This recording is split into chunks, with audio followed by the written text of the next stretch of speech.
itu harus benar-benar ingin diraih. Kalau kita ingin meraih goal itu dengan satu tujuan yang harus dicapai, yaitu tentu melakukan prosesnya itu kan bisa melampaui segala macam tantangan kan.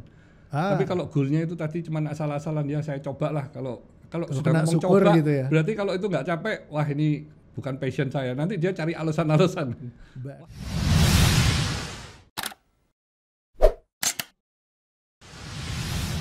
Pak Hermanto kan nih banyak keberhasilannya, sukses gitu ya, semua orang juga tahu gitu.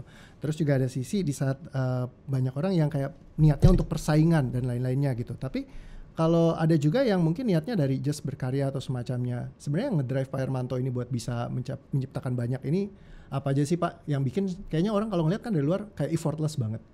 Ya kan kayaknya kok apa aja yang dipegang kayak punya Midas touch gitu. Sedangkan orang banyak bilang kan, wah ini jangan-jangan keberuntungan atau semacamnya. Nah kalau dari Pak Hermanto sendiri gimana Pak kalau memandang kayak soal luck sendiri gitu? Apakah memang keberuntungan itu berperan besar kah? Atau justru karena Pak Hermanto lakukan semuanya benar-benar striving banget sampai semuanya jadi kelihatan kayak keberuntungan gitu Pak? Ya. Jadi kalau menurut saya faktor luck atau keberuntungan itu kecil sekali ya.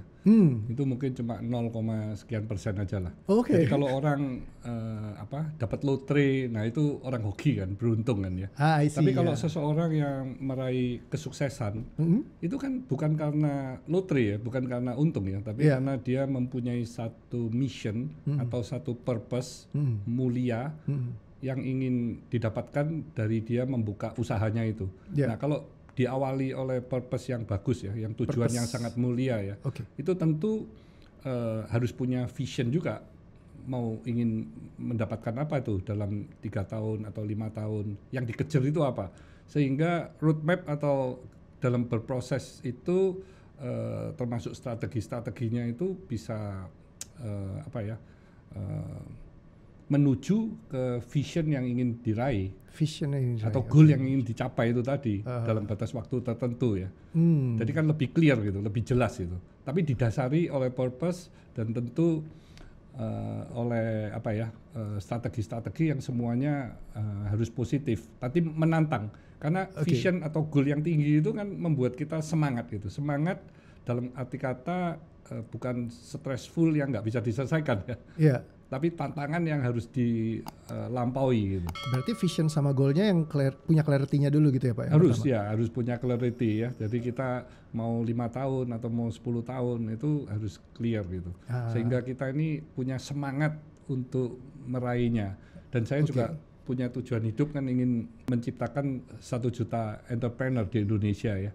Dengan melalui berbagai macam bisnis saya yang ada, dari foundation, dari SMK Tanoko, dari podcast atau dari sharing-sharing, ya pokok semuanya lah ya. Jadi kita pokok berbagi kan, sama yuk kan, bagaimana bisa berbagi kebahagiaan melalui doa ya.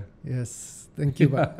Aku pribadi happy banget karena banyak kan yang mungkin mencapai di level seperti Bapak, tapi nggak banyak yang punya hati juga mungkin buat sharing-sharing, karena kan ini jadi video yang bisa ditonton terus Pak sepanjang masa. Saya lihat kalau di podcastnya Pak Hermanto, terus saya juga lihat Pak Hermanto bukan cuma di podcastnya Pak Hermanto, banyak banget datang ke podcast lain gitu buat berbagi gitu kan. Kan nggak semuanya ya kayak mau ibaratnya meluangkan waktu buat ke sana. Jadi wah itu luar biasa sekali. Balik lagi mungkin kalau saya lihat purpose-nya tadi ya Pak, mau kasih value buat lebih banyak orang segala macam. Tapi saya fokusnya ke entrepreneurship-nya ya. Buat bangun supaya lebih keren lagi ya mereka semua. Yang supaya tadi Indonesia ini bisa meraih Indonesia emas di 2045 ya. Kan itu dimulai dari human-nya ya. Orang-orangnya ini kalau semuanya memang bisa jumlah entrepreneur meningkat ya, Indonesia saya rasa untuk terus berkembang menuju Indonesia emas itu sangat gampang gitu. Berarti kalau tadi menurut Bapak berarti kayak faktor luck itu sebenarnya sangat ada, tapi sangat kecil ya. Jadi lebih banyak. Jadi kalau orang nggak ngelakuin apa-apa terus dia beruntung dapat lotre, itu memang faktor luck kan. Iya. Nah kalau misalnya dari visinya sendiri sama goal Pak, kan banyak yang bilang goal itu harus ditanamkan dalam hati, harus divisualisasikan seperti itu. Kalau Pak Hermanto lebih karena di bawah jalan aja tapi dengan strategi yang jelas, atau gimana tuh Pak kalau yang kayak gitu? Ya, goal itu harus benar-benar ingin diraih. Kalau kita ingin meraih goal itu dengan satu tujuan yang harus dicapai, yaitu tentu you melakukan prosesnya itu kan bisa melampaui segala macam tantangan kan. Tapi kalau goalnya itu tadi cuma asal-asalan, ya saya cobalah, kalau sudah ngomong coba gitu ya. berarti kalau itu nggak capek, wah ini bukan passion saya, nanti dia cari alasan-alasan. Wah ini kelihatannya saya nggak cocok bisnis inilah, saya coba ganti lagi, nanti ganti lagi, kan itu ganti terus itu nanti kan. Goalnya itu lebih ke bertahap, bentuk target atau yang goal langsung itu bertahap. Oh, jadi jangan langsung tinggi. Tapi kalau punya goal yang sangat tinggi juga boleh, tapi habis itu gitu ya? di breakdown 3 tahunan atau 5 tahunan supaya lebih jelas. Ya, kalau you goalnya terlalu tinggi di langit terus you prosesnya terlalu lama kan akhirnya nggak jelas itu nanti. Visionnya itu jadi sering down, jadi blur kan? Gitu ya Pak ya? Iya, ngambang karena you step yang ingin dicapainya itu roadmap 3 tahunan atau 5 tahunan itu tadi kan nggak clear gitu. Oke. Kalau nggak clear kan you susah ya. Misalnya ada seseorang ngomong, wah saya perusahaannya ingin jadi nomor 1 di dunia gitu. Terus saya tanya, loh you usahanya apa? Oh saya usahanya membuat kue di daerah misalnya kabupaten, kota yang sangat kecil. Oh ya, loh di sana you omset berapa sekarang? Ya sekarang 1 bulan masih 50 juta.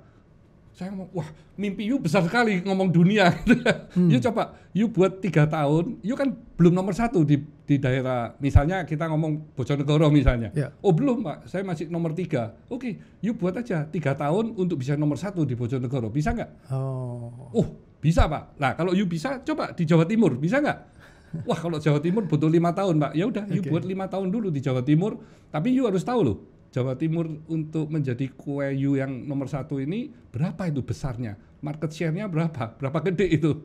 Kalau you jadi nomor 1 harus meraih angkanya berapa. Itu you harus jelas dulu, terus sehingga tahun pertama, kedua, ketiga, keempat sampai kelima you bisa meraihnya kan. Tapi kalau itu enggak, pokok saya nomor 1 di Jawa Timur, lah biar lagi kan, nggak jelas tuh ukurannya apa.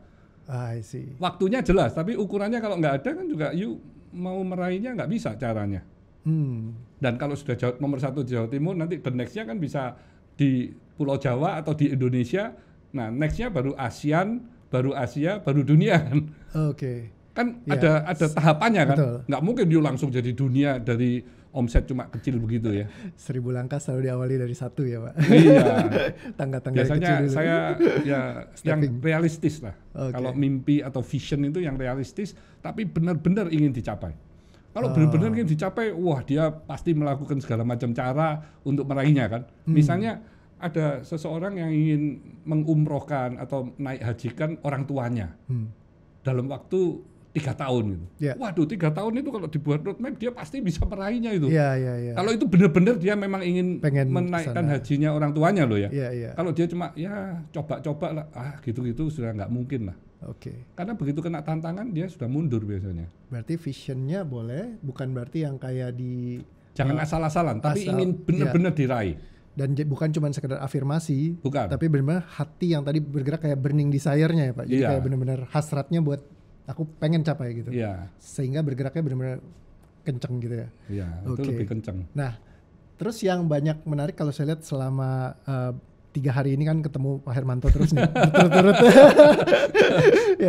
Salah satu yang saya lihat Pak, value family-nya Pak Hermanto kan sangat kuat gitu. Dan banyak sekali mungkin yang kesulitan kayak menjembatani antara kayak, kalau saya lihat ini berarti ceritanya Pak Hermanto tuh tiga generasi ini semuanya sangat dekat, kayak dari papa mamanya Pak Hermanto, terus Pak Hermanto sendiri, terus juga keluarga, anak-anak juga dekat.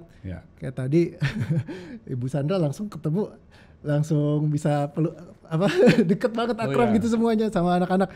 Jadi kayak it's something yang mungkin banyak sekali orang di luar sana yang pengen gitu kan Pak. Dan mereka banyak gap yang seringkali ketika anaknya, kan aku banyak banget handle case-case dari anak yang wealthy family juga, tapi mereka seringkali ada gap jauh Pak. Orang tuanya tuh biasa aduh kok susah banget bikin jembatanin ini sampai mereka bisa sayang gitu. Nah mungkin juga banyak penonton kan yang kadang punya kesulitan yang serupa. Nah kira-kira apa sih tipsnya Pak buat ngebangun supaya keluarga tuh bisa tetap deket gitu. Di tengah-tengah kesibukannya Pak Hermanto kan pasti juga banyak yang dilakukan gitu. Tapi bisa tetap deket tuh. Apa sih Pak rahasianya? Untuk meraih kebahagiaan itu kan selain kesehatan, kita kan juga bisa memikirkan keluarga ya. Selain juga ke bisnis ya. Jadi kita mesti balance kan ya. Bagaimana kita bisa suksesnya itu di dalam keluarga, dan juga sukses di dalam usaha atau bisnis. Oke. Nah, biasanya seseorang yang fokus untuk bekerjanya itu nggak balance, dia lebih banyak fokus di usahanya, apalagi usahanya lagi naik gitu ya. Nah itu biasanya keluarga itu kan waktunya itu lebih nggak ada alokasi untuk waktunya ya. Apalagi terus dia punya hobi-hobi yang memakan waktu banyak ya. Nggak tahu itu hobi yang sangat menyita waktu gitu ya. Akhirnya waktu untuk keluarga kan jadi dikit. Nah terus dia pikir karena uangnya sudah banyak, uang itu bisa menyelesaikan untuk dikasih uang yang banyak, kasih facility.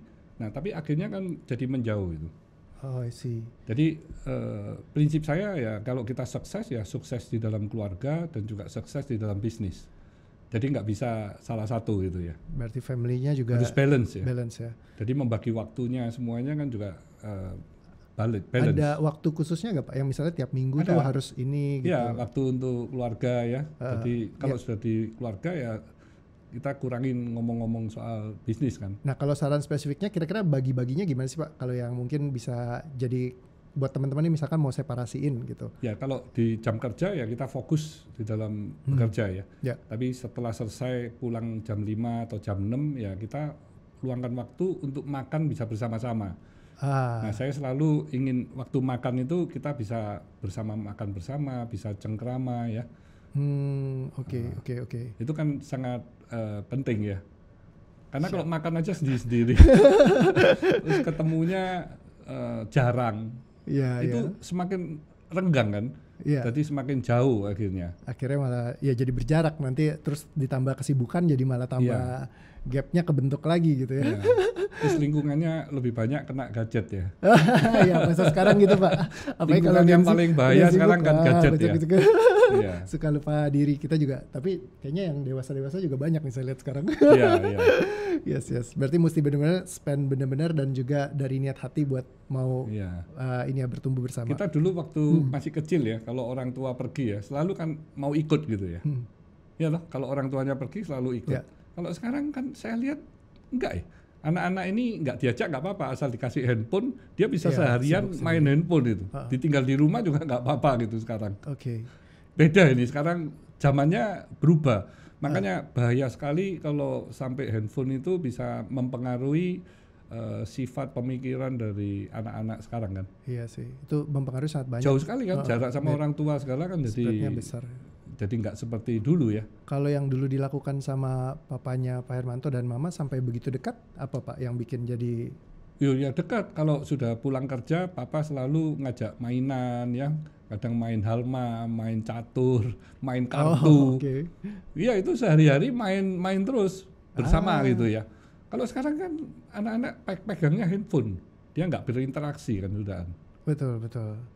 Kalau dulu jadi banyak karena mendekatkan kayak gitu, aktif, orang tua juga ikut, anak juga seneng, jadi bisa benar-benar deket banget ya. Iya. Terus papa saya bisa buat untuk permainan sepak bola, tapi dari paku-paku di kayu triplek itu, terus nanti bolanya itu dari gotri itu. Gotri itu kayak yang besi bulat itu loh, untuk dipakai tangan.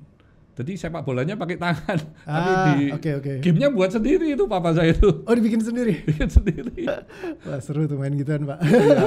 Iya, memang zaman dulu kan permainan kayak gitu juga cukup jarang ya. Jadi kalau punya kayak gitu kayak luxury banget. Dan kalau Pak Hermanto sendiri kalau buat kayak dalam terms kayak untuk membangun anak supaya bisa disiplin, lebih baik gitu.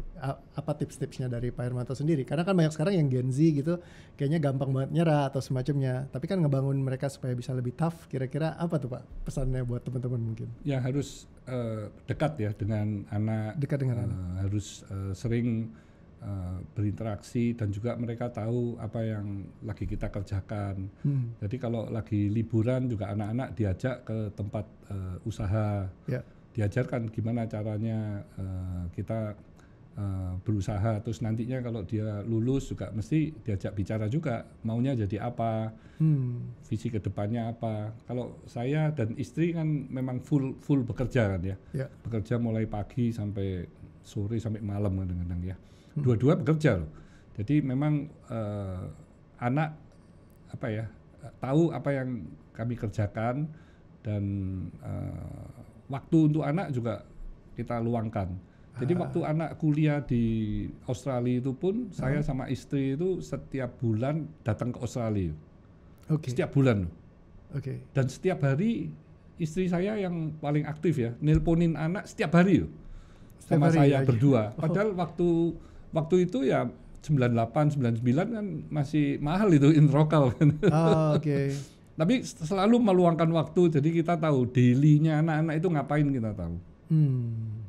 Jadi benar-benar ada kedekatan ya. Aktif mendekatkan mau meluangkan waktu untuk anak-anak juga ya. Tapi bisa nyambung ya Pak. Soalnya banyak anak sekarang kayaknya orang tuanya mau deketin, anaknya yang ngasih jarak juga. Karena kita kan sudah menjadi satu kebiasaan ya. Jembatannya dari kecil. Iya, kalau nggak ditelepon malah bingung kan anaknya. Berarti dari kecilnya mesti udah dibiasakan. Komunikasi. Jadi ada komunikasi. Jadi waktu kami berdua setiap bulan datang pun anak-anak juga happy gitu. Jadi bukan malah kami merepotkan gitu, enggak kan, malah mereka senang gitu. I see. Oke. Wah, ini belajar banyak nih Pak Hermanto ya. Udah dapat soal value tentang bisnis, dapat tentang keberuntungan, bicara tentang keluarga juga. Dan sama disiplin Pak. Kalau saya lihat Pak Hermanto kan disiplin banget soal waktu gitu. Terus juga disiplin, saya pernah dengar di podcast juga soal kayak keuangan, bahkan juga boleh dibilang buat pribadi tuh nggak terlalu banyak spare gitu. Kok bisa sih Pak? Itu apa rahasianya tuh Pak? Karena kan banyak yang zaman sekarang, wah kayaknya baru dapat sedikit udah pengen langsung kelihatannya tuh bagus gitu. Tapi benar-benar kayaknya nggak ada interest buat ke arah sana gitu, atau gimana Pak Hermanto sendiri gitu? Nggak, kebutuhan saya kan nggak banyak gitu ya. Saya paling cuma makan sama teman-teman ya. Terus saya suka pijat. Ya kebanyakan cuman itu aja. Dan memang value-nya juga di family-nya kenceng, jadi istri juga benar-benar peranannya dua di tengah kesibukan bisa nyisihin buat anak-anak tadi ya. Iya. Itu yang menjadi. Saya bersyukur lah, istri saya luar biasa. Wah keren. Oke deh, mungkin dari aku pertanyaannya itu Pak. Mungkin sebenarnya kalau diterusin mungkin bisa banyak banget.